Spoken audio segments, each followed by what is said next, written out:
So there was a model, that recently lost her life, and I want you to hear how she lost her life and how they found the body.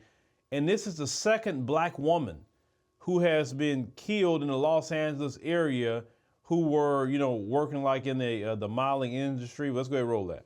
It's senseless, and I want some answers because my daughter is gone. And it's not fair. I want everybody to find out who did this to her. She shouldn't be gone.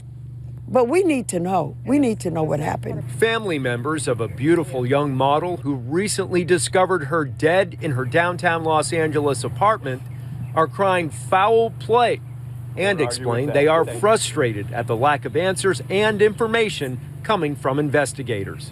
32-year-old Nicole Coates, known as Nikki, told friends she had a date on Friday, September 8th. That's the last they heard from her. She didn't answer calls or texts during the weekend, so her father and aunt visited her luxury apartment 2 days later, located at 8th and Grand.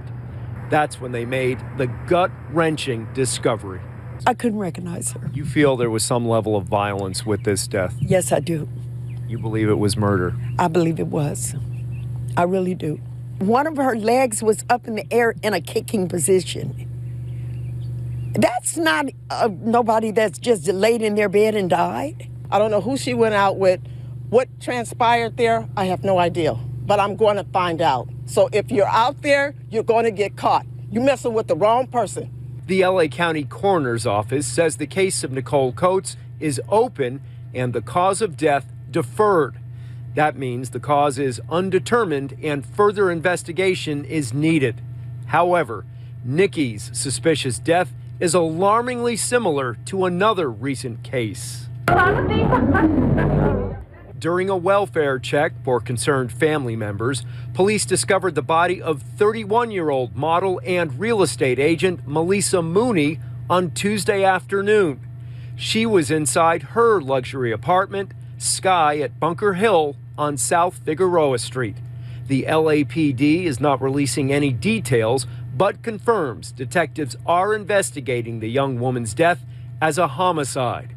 Family and friends are devastated and neighbors are extremely concerned. The family of Nikki Coates is watching that case closely. I feel myself is a predator loose. What it sounds like to me, there's a serial killer running around and they're targeting black women. And a lot of times they like to target black women because they know that they can get away with it a lot more because people don't take, the seriousness of, the matter when it's us. The police drag their foot, but if it's a blonde-haired white woman, or let's say two white women that were killed, it'll be a dragnet everywhere. The FBI be all on this, right?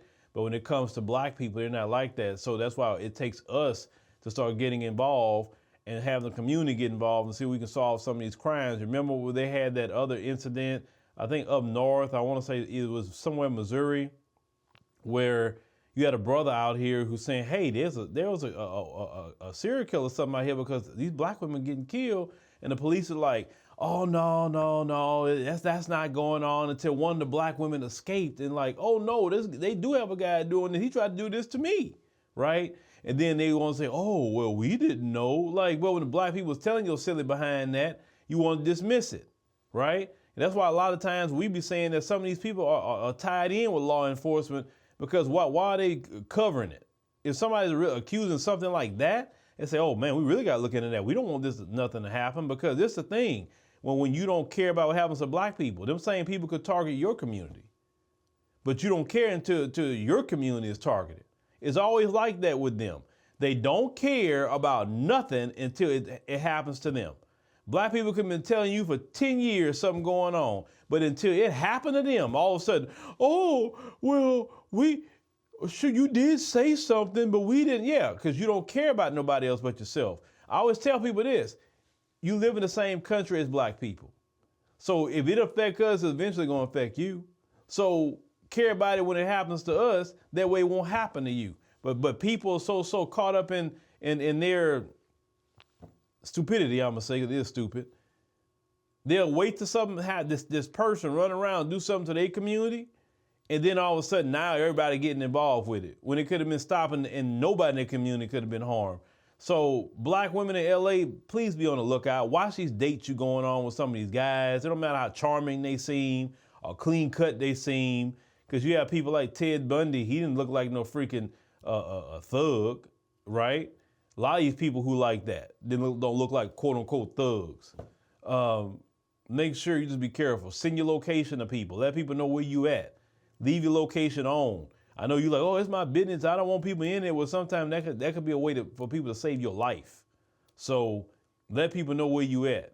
It's just wise to do so when you're on a date.